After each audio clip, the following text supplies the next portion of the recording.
Yes sir, ಗಣೇಶನ ಹಬ್ಬ ಬಂದಾಗ ಪ್ರತಿ ಸಲ ಏನಾದರೂ ಒಂದು ಆಗೇ ಆಗುತ್ತೆ ರಾಜ್ಯದಲ್ಲಿ. ಒಂದು ಎರಡು ಮೂರು ಕಡೆ ಏನಾದರೂ ಆಗೇ ಆಗುತ್ತೆ. ಕಳೆದ ಬಾರಿ ಈಗ ಮಂಡ್ಯ ವಿಚಾರಕ್ಕೆ ಬರೋದಾದ್ರೆ, ನಾಗಮಂಗಲದಲ್ಲಿ ಏನೆಲ್ಲ ಆಗಿತ್ತು ಅನ್ನೋದನ್ನ ಈ ಸರ್ಕಾರ ಗಮನಿಸಿತ್ತು. ಕಳೆದ ಬಾರಿ ನಾಗಮಂಗಲದಲ್ಲೂ ಕೂಡ ಬಹಳ ದೊಡ್ಡ ಮಟ್ಟದಲ್ಲಿ ಗಲಭೆ ಆಗಿತ್ತು, ಅಂಗಡಿ ಮುಗ್ಗಟ್ಟುಗಳಿಗೆ ಬೆಂಕಿ ಹಚ್ಚಿದ್ರು, ಎಲ್ಲವೂ ಕೂಡ ನಡೆದಿತ್ತು.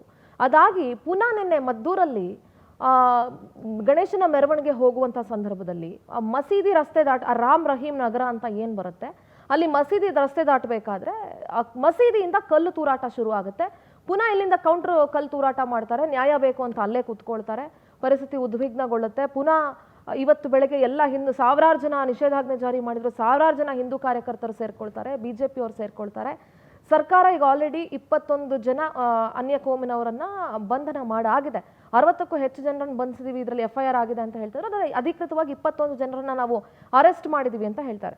ಪ್ರತಿ ಸಲ ಗಣೇಶನ ಮೆರವಣಿಗೆ ಅಥವಾ ಹಿಂದೂಗಳ ಧಾರ್ಮಿಕ ಹಬ್ಬ ಅಂತ ಏನಾದರೂ ಬಂದಾಗ ಇದೇ ರೀತಿಯಾದಂಥ ಗಲಾಟೆ ಗದ್ದಲಗಳು, ಈ ಕೋಮು ದ್ವೇಷ ಈಗ ಹಳೆ ಮೈಸೂರು ಭಾಗಕ್ಕೆ ಸ್ಪ್ರೆಡ್ ಆಗ್ತಾ ಇರೋದು, ಇದು ಬಹಳ ದುರಂತದ ವಿಚಾರ ಮತ್ತು ಆತಂಕ ಮೂಡಿಸ್ತಾ ಇರುವಂಥ ವಿಚಾರ ಸರ್.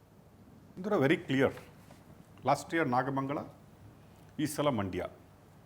ಎಲ್ಲೋ ಕರಾವಳಿಯನ್ನು ಹಳೆ ಮೈಸೂರು ಭಾಗಕ್ಕೆ ಶಿಫ್ಟ್ ಮಾಡುವ ರೀತಿ ಕಾಣ್ತಾ ಇದೆ. ಒಂದು ಹೇಳ್ತಾರೆ, ರಾಜಕೀಯದಲ್ಲಿ ಧರ್ಮವನ್ನು ತರಬಾರ್ದು, ಮತ್ತು ಧರ್ಮದಲ್ಲೂ ಕೂಡ ರಾಜಕೀಯ ಇರಬಾರ್ದು ಅಂತ ಹೇಳ್ತಾರೆ. ಇದು ಎರಡೂ ಆದರೆ ದೇಶದ ಅಸ್ತಿತ್ವಕ್ಕೆ, ಸಂಸ್ಕೃತಿಗೆ, ದೇಶದ ಬುನಾದಿಗೆ ಒಂದು ರೀತಿಯ ಎಡವಟ್ಟು ಆಗುತ್ತೆ ಅನ್ನೋದು ಎಲ್ಲರೂ ಹೇಳ್ತಾರೆ. It's A common sense. ಆದರೆ ದುರ್ದೈವವಶಾತ್ ಎರಡರಲ್ಲೂ, ಧರ್ಮದಲ್ಲೂ ರಾಜಕೀಯ ಶುರುವಾಗಿದೆ, ರಾಜಕೀಯದಲ್ಲಿ ಧರ್ಮ ಮೇಳೈಸ್ತಾ ಇದೆ ಎವ್ರಿ ಡೇ. ಕಾಮನ್ ಸೆನ್ಸು ಗೌರ್ಮೆಂಟ್ಗೆ ಇರಬೇಕಿತ್ತು. ಲಾಸ್ಟ್ ಇಯರ್ ನಾಗಮಂಗಲದಲ್ಲಿ ಆಗಿದೆ, ಈ ಸಲನೂ ಗಣೇಶ ಎವ್ರಿ ಇಯರ್ ಬರುತ್ತೆ. ಹಿಂದೂಗಳು ಆಚರಿಸುವಂತಹ, ಸಾರ್ವಜನಿಕವಾಗಿ ಆಚರಿಸುವಂತಹ ಒಂದೇ ಒಂದು ಹಬ್ಬ ಇದೆ, ಅದನ್ನು ತುಂಬ ನೀಟಾಗಿ ಕ್ಲೀನಾಗಿ ಮಾಡಿಸ್ಕೊಡ್ಬೇಕಾದ ಜವಾಬ್ದಾರಿ ಗೌರ್ಮೆಂಟ್ ಹತ್ರ ಕೂಡ ಇತ್ತು. ಇಂಟೆಲಿಜೆನ್ಸಿ ಫೇಲ್ಯೂರು ಅಂತ ನಾವು ಯಾವಾಗಲೂ ಕರಿತೀವಿ ಅಲ್ಲರಿ, ಇದಕ್ಕೆ ಯಾವ ಇಂಟೆಲಿಜೆನ್ಸಿ ಕಾಮನ್ ಸೆನ್ಸ್ ಬೇಕ್ರಿ ಗೌರ್ಮೆಂಟಿಗೆ? ಲಾಸ್ಟ್ ಇಯರ್ ನಾಗಮಂಗಲದಲ್ಲಿ ಆಗಿದೆ.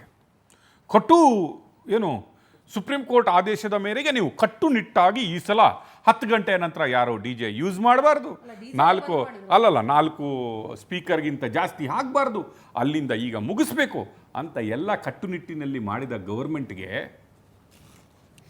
ಏನಾಗಿತ್ತು? ಜಡ ಹಿಡ್ದಿತ್ತಾ? ಏನಾಗಿತ್ತು? DJ KJಯಲ್ಲಿ ನೋಡಿ ಆಯಿತು ಏನಾಗಿದೆ ಅಂತ. ಕರಾವಳಿ ಎಷ್ಟು ರೀತಿಯ ಚೆನ್ನಾಗಿ ಹಿಂದೂ ಮುಸ್ಲಿಂ ಬಾಳ್ತಾ ಇದ್ರಂದ್ರೆ, ಅಣ್ಣ ತಮ್ಮಂದಿರ್ತಂತ ಬಾಳ್ತಾ ಇದ್ದ ಕರಾವಳಿ ಇವತ್ತು ಕೋಮುವಾದ ಅಂತ ಹೇಳಿದರೆ ಮೊದಲು ನೆನಪಿಗೆ ಬರೋದು ದಕ್ಷಿಣ ಕನ್ನಡ, ಉಡುಪಿ. ಅಂತಹ ಸ್ಥಿತಿಯಲ್ಲಿರುವಾಗ old Mysuru, last time Nagamangala ಆಯಿತು, ಈ ಸಲ ಮಂಡ್ಯದಲ್ಲಿ, ಇದು ಖಂಡನೀಯ ಮಾತ್ರ ಅಲ್ಲ. ಕಲ್ಲೆಸೆತ ಆಗಿತ್ತು ನಿನ್ನೆ ಗಣೇಶ ಇದರಲ್ಲಿ, ಅದು ಖಂಡನೀಯ ಮಾತ್ರ ಅಲ್ಲ, ಇದು ಖಂಡಿಸುವಂಥ ಮಾತ್ರ ಅಪರಾಧ ಅಲ್ಲ. ಇದು ಒಂದು ರೀತಿಯಲ್ಲಿ ದೇಶದಲ್ಲಿ ಒಡಕು ಮೂಡಿಸಿ ದೇಶವನ್ನೇ ಕೆಳಹಂತಕ್ಕೆ ತರುವಂತಹ ದೇಶದ್ರೋಹಿ ಕೆಲಸ ಮಾಡ್ತಾ ಇರೋದು. ಧರ್ಮದ್ರೋಹಿ ಅಲ್ಲ, ಇದು ದೇಶದ್ರೋಹಿ ಕೆಲಸ ಮಾತಾಡ್ತಾರೆ. ಭಾರತದ ಸಂಸ್ಕೃತಿ ಬಂದಾಗ ನಾವು ಹೇಳ್ತೀವಿ ವಿವಿಧತೆಯಲ್ಲಿ ಏಕತೆ ಅಂತ ನಾವು ಮಾತಾಡ್ತೀವಿ. ಯಾವ ಏಕತೆ? ಮಾತಾಡಿದ ಕೂಡಲೇ ನಾವು ಅಲ್ಪಸಂಖ್ಯಾತರು, ನಾವು ಬಹುಸಂಖ್ಯಾತರು, ಹಿಂದೂಗಳು, ಮುಸ್ಲಿಂಗಳು, ಕ್ರಿಶ್ಚಿಯನ್ರು ಅಂತ ಮಾತಾಡ್ತೀವಿ. ಯಾಕೆ? ತುಂಬ ಚೆನ್ನಾಗಿ ಆಯಿತು, ಎಲ್ಲ ಅನ್ಯ ಧರ್ಮರಿಗಾದಂತಹ ಎಲ್ಲ ಪ್ರೊಸೆಷನ್ಗಳು ತುಂಬ ಚೆನ್ನಾಗಿ ನಡೀತವೆ, ಯಾರು ಕಲ್ಲು ಬಿಸಕ್ಕಲ್ಲ. ಮೊಹರಂ ಆಗುತ್ತೆ, ಈದ್ ಮಿಲಾದ್ ಆಗುತ್ತೆ, ಎಲ್ಲ ಆಗುತ್ತೆ, ಎಲ್ಲೂ ಕಲ್ಲು ಯಾರು ಡಿಸ್ಟರ್ಬ್ ಮಾಡಿಲ್ಲ.